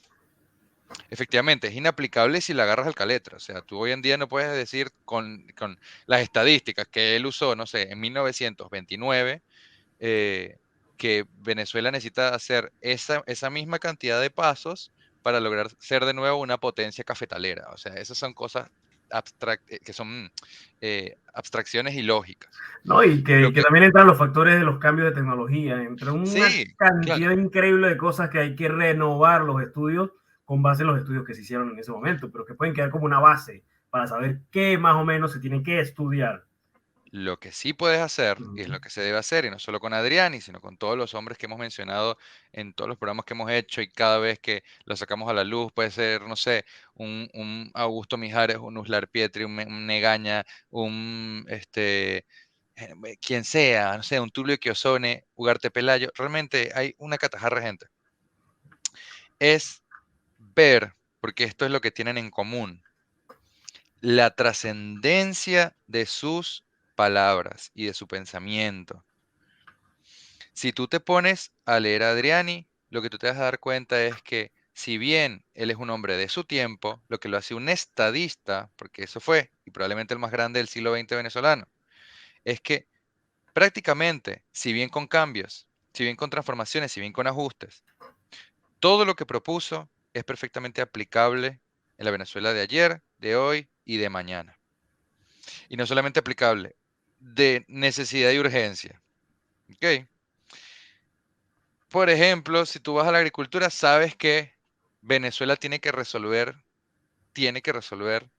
urgentemente el problema de la alimentación. ¿Cómo llegamos a convertirnos en un país que lo que consume, que de lo que consume, el 98-99% es importado? ¿Cómo llegamos a convertirnos en un país que ni siquiera es capaz de cubrir lo que se llama el consumo cultural? Y esto te lo puede decir cualquier especialista en estadística agrícola. Consumo cultural, ¿qué es? Bueno, lo que es parte del plato típico de la mesa venezolana. No sé, la caraota, Bueno, ¿verdad? fíjate, El arroz. incluso, Pero incluso ya va. ni Ya va. siquiera es que sea importado, porque No, no, ahora no. está primando el contrabando, que es otra cosa. Sí, sí, bueno, si nos ponemos a ver todos los problemas que tiene Venezuela, no vamos a terminar nunca. Pero, por ejemplo, a mí siempre me daban el caso de Japón. Japón es un país que no tiene, lo único que puede sembrar es arroz.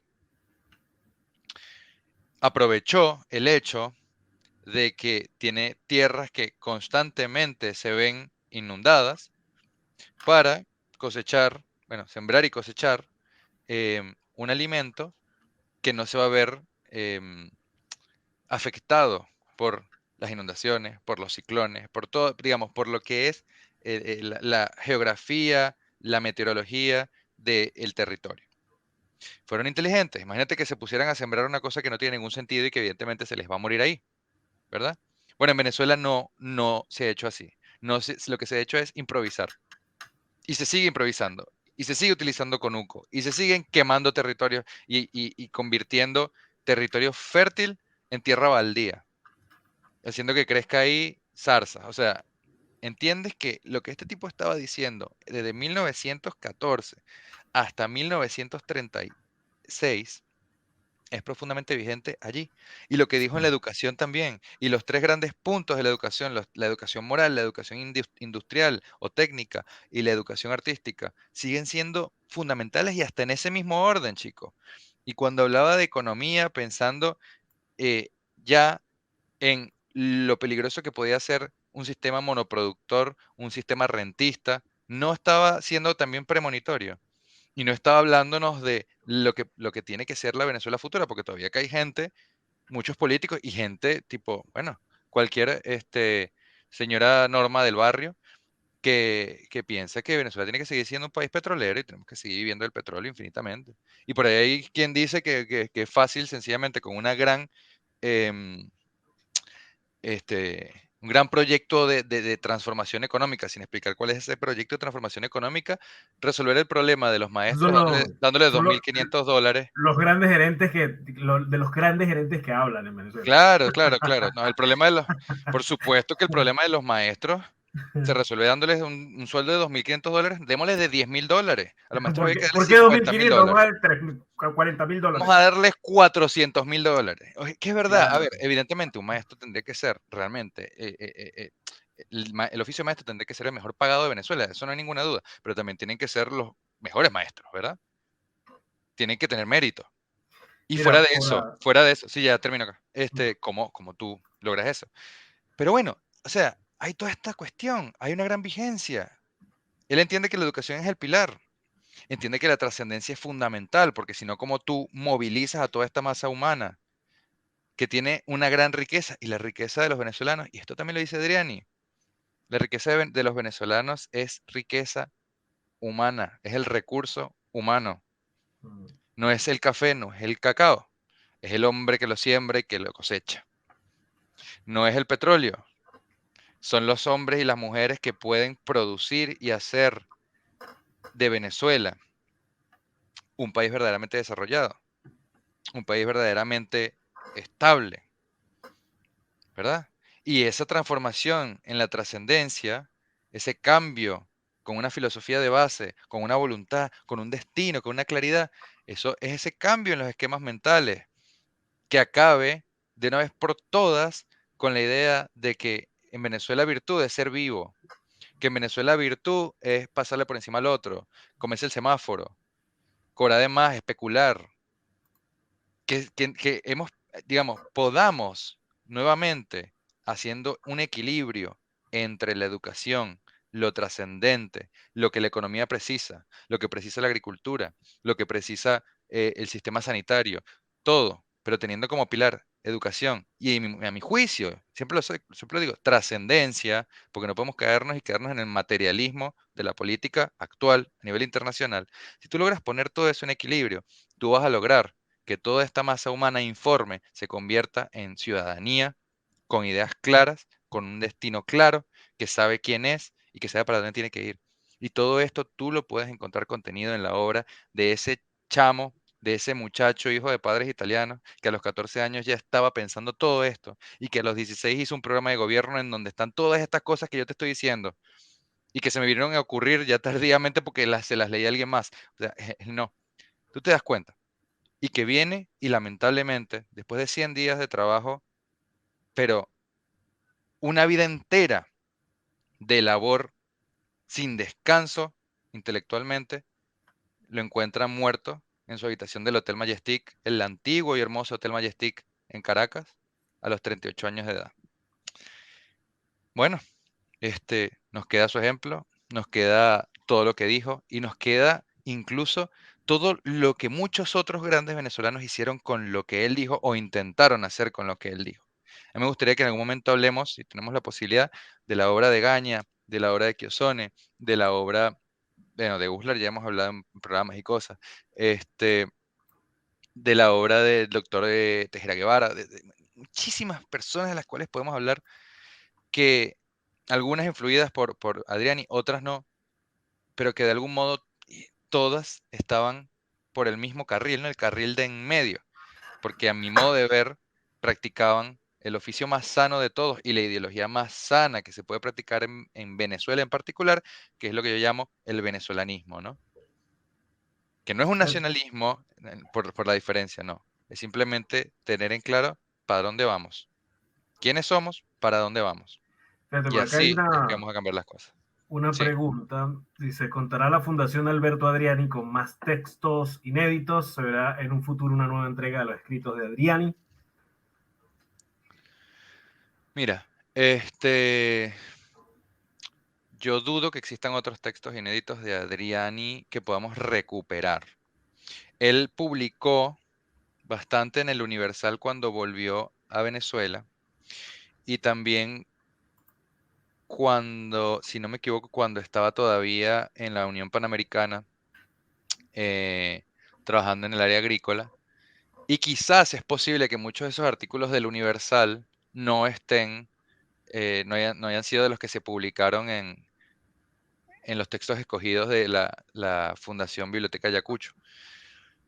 Pero es complicado porque la Fundación Alberto Adriani, que existe desde el año 91, si no me equivoco, ha hecho una labor extraordinaria y no se ha guardado nada. Ellos lo que han podido lo han recuperado. Y si no lo han recuperado todavía es porque o no se consigue o, o tendrá alguna otra dificultad, no sé, legal de algún tipo. Pero yo dudo mucho que haya otros textos fuera de esta última obra, textos escogidos, em, que podamos encontrar. Más en la situación actual de los archivos en Venezuela, ¿no?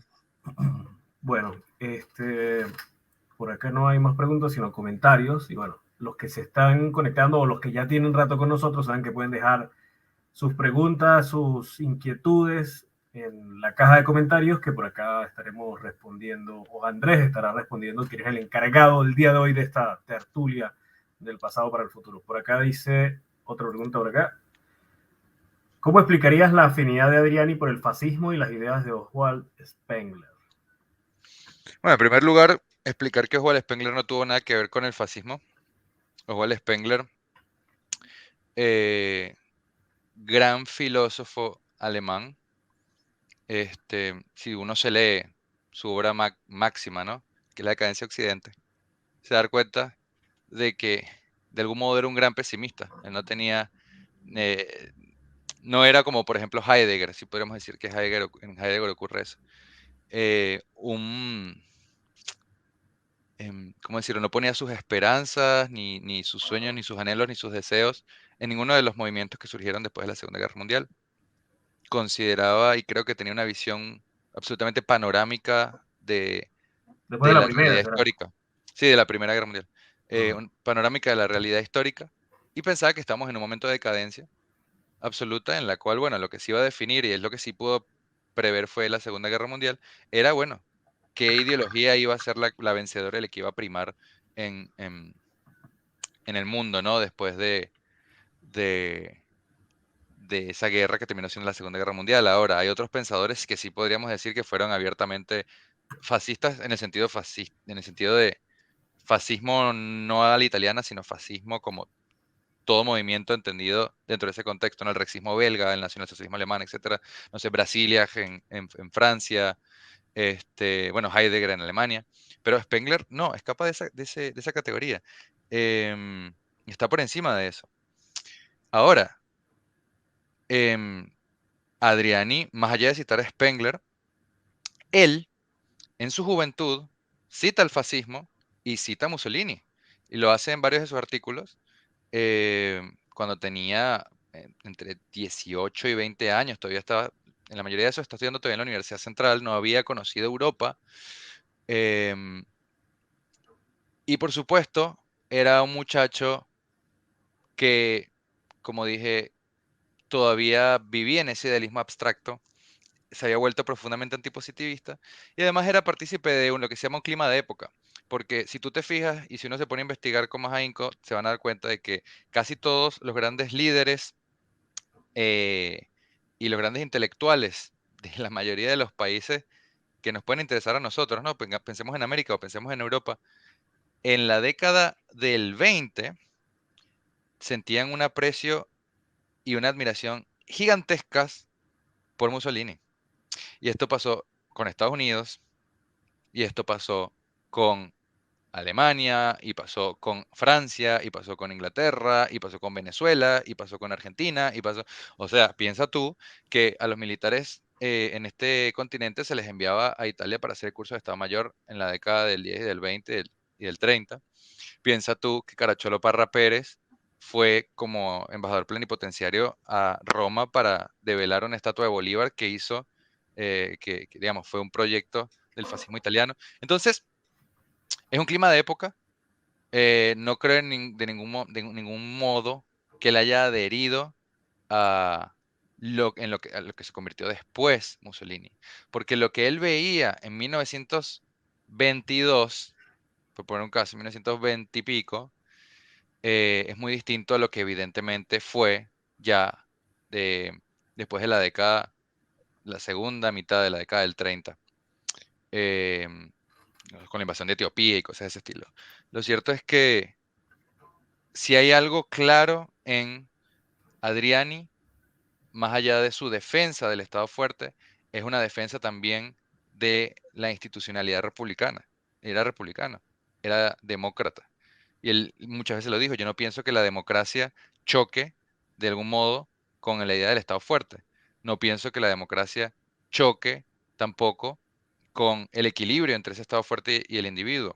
Es más, pienso que es la manera en la cual nos hemos logrado reconciliar. Reconciliamos, por ejemplo, el concepto que trajeron los españoles, teológico individualista, con las ideas eh, racionalistas francesas o las ideas ilustradas de la Francia em, del siglo XVIII y que pegaron tanto en el siglo XIX. Entonces es lo que dije, ¿no? O sea, cuando ustedes lean a Adriani por primera vez se van a encontrar con muchas cosas. Y sobre todo el primer Adriani. Es un Adriani que tiene 16, 17, 18 años. Que ustedes van a decir, "Mhm".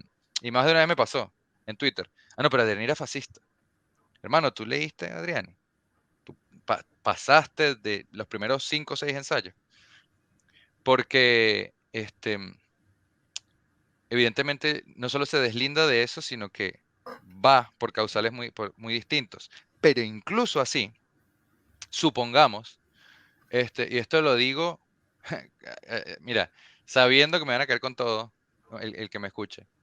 Incluso si el tipo hubiera tenido una mentalidad en la cual hubiera defendido un régimen autocrático y el totalitarismo como metodología, y todo lo que hemos hablado acá sigue siendo vigente y sigue siendo útil y sigue siendo honesto y cierto y aplicable para corregir los males de Venezuela, deja de tener vigencia y deja de tener validez por algo como esto. Deja de tener validez porque, digamos, el tipo hubiera sido hasta el fin de su vida, que no lo fue, un defensor, digamos, de Mussolini.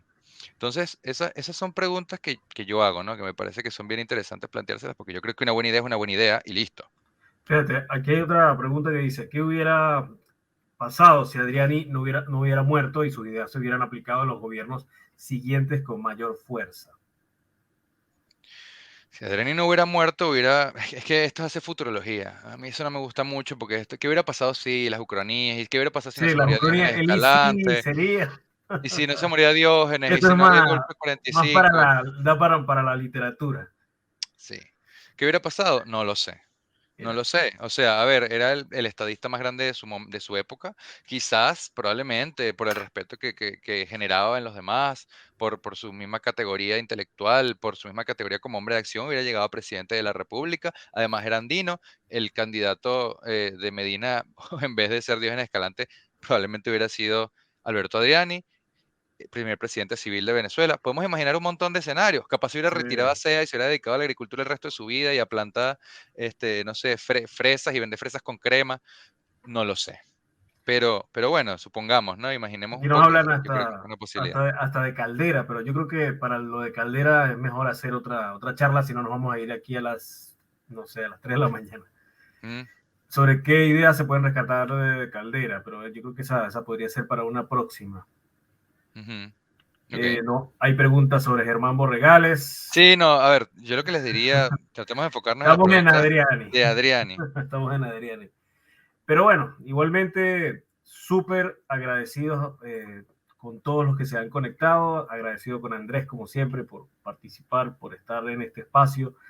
Recuerden que las tertulias generalmente las estamos haciendo, esta es la primera tertulia digital que se hace, todas estas tertulias las veníamos aplicando de manera presencial en diversos países, en Argentina, en Chile, en Venezuela, solamente por ahora en San Cristóbal, ya pronto queremos hacerlo en Valencia, en Maracaibo, en Caracas, pero estamos conformando los equipos para poder organizar esto de una mejor manera. Gracias a ustedes los que se han venido conectando, ya llevamos bastante tiempo y la idea es no tampoco colapsarlos de información, que sea ameno, que sea amable, que sea tranquilo y que también dé para que ustedes nuevamente puedan participar con nosotros en otra tertulia digital. Esperamos poder contar con ustedes de manera presencial, así como hacemos estas tertulias en digital. Suscríbanse al canal, los que no se han suscrito, síganos en nuestras redes sociales, sigan a La Palabra Compartida también, que pronto se viene un nuevo episodio. ¿De qué es el episodio, Andrés? Sí, bueno, Mario Briceño Gorri, parte Mario Briceño y 2. la Gorri parte 2 que lo hicimos hace poquito. Y bueno, nada, estaríamos en contacto y comunicación para una próxima tertulia, un nuevo tema. No creo que continuemos con Alberto Adriani, sino bueno, un próximo tema relacionado a otro personaje histórico importante, a otro contexto, a otra época. Entonces no sé si quieres, es tu público, Andrés, quieres al conversar o dar unas palabras. Sí, quería hacer un comentario sobre algo que puso Dega acá que está muy bien, muy interesante. Él puso un poco más arriba en el chat que para él, Adriani nunca fue antipositivista, sino un positivista tardío, porque no se pudo librar del influjo de hombres como Vallenilla Lanz. Yo entiendo por qué piensa eso, porque si uno se pone a ver la tesis del Estado fuerte en Adrián, no podría pensar que está profundamente influida por la tesis del cesarismo democrático, del gendarme necesario, que sí afectó, por ejemplo, a un pensador como Mario Briceño Gorri, ¿no? Yo creo que va por otro lado, o sea, hay que recordar que Adriani se fue muy joven de Venezuela, muy joven. O sea, ya él a los 18, 19 años estaba eh, echando raíces afuera. Y sus lecturas eran otras y la experiencia que tuvo es otra y su influencia va por otro lado. No estoy negando que tuviera esa, ese peso, pero ¿por qué antipositivista? Porque una de las cuestiones fundamentales del positivismo, y no solo el kantiano, sino las dos otras, eh, ¿cómo se llama? Olas que hubo en Venezuela, todas tenían una raíz empírica muy fuerte. Eh, Excepto la reacción de César Súmeta, ¿no? Que era un poco más liberal. Empírica, y el pensamiento en Adriani es un pensamiento profundamente idealista, y el idealismo en él es una reacción casi truculenta, sobre todo en su juventud, contra el positivismo. De hecho, yo les recomiendo que lean, hay un artículo, no me acuerdo el nombre, pero lo voy a dejar en la caja de comentarios, o si quieres lo dejas tú, Francisco, donde literalmente empieza diciendo el positivismo está muriendo y eso es algo muy bueno. Y explica las razones precisamente por la cual no es un positivista, ni un positivista tardío, ni nada que se le parezca. Y allí también esgrime cuál es la raíz de su pensamiento intelectual, ¿no? Entonces es una buena tesis, pero también yo creo que estaría bueno sumarle a eso lo que él pensaba, ¿no? Porque también lo atacaban con eso mismo. Le decían gomecista, le decían positivista, tardío, es lo que tú quieras. Pero bueno, todos son dignos de ser criticados y de ser estudiados desde otra lupa, ¿no? Así es. Nada, muchísimas gracias a ti, Francisco, por invitarme acá a esta tertulia. Muchísimas gracias a todos los que se presentaron acá y estuvieron en vivo aguantándome a hablar pistoladas, como digo siempre. Eh, Algunos los conozco, a muchos otros no los conozco. A los que vean este programa después, cuando ya no estemos en vivo, también gracias a ustedes. A los que están diciendo palabras tan bonitas, hablando de la importancia de dedicarnos a educarnos, que es lo que intentamos hacer acá, y los que también tiren palabras horribles y denigrantes, también muchísimas gracias, porque sé que va a pasar siempre que uno intenta cambiar un poco el status quo con este tipo de programas y de contenido, es normal que ocurra. Estoy sorprendido que no hubo ningún troll, de hecho. Nada, muchísimas gracias. Este, sí, Esperaremos. sí. Y bueno, y como digo siempre, nada, nos vemos la próxima, ¿no? Chao, chao.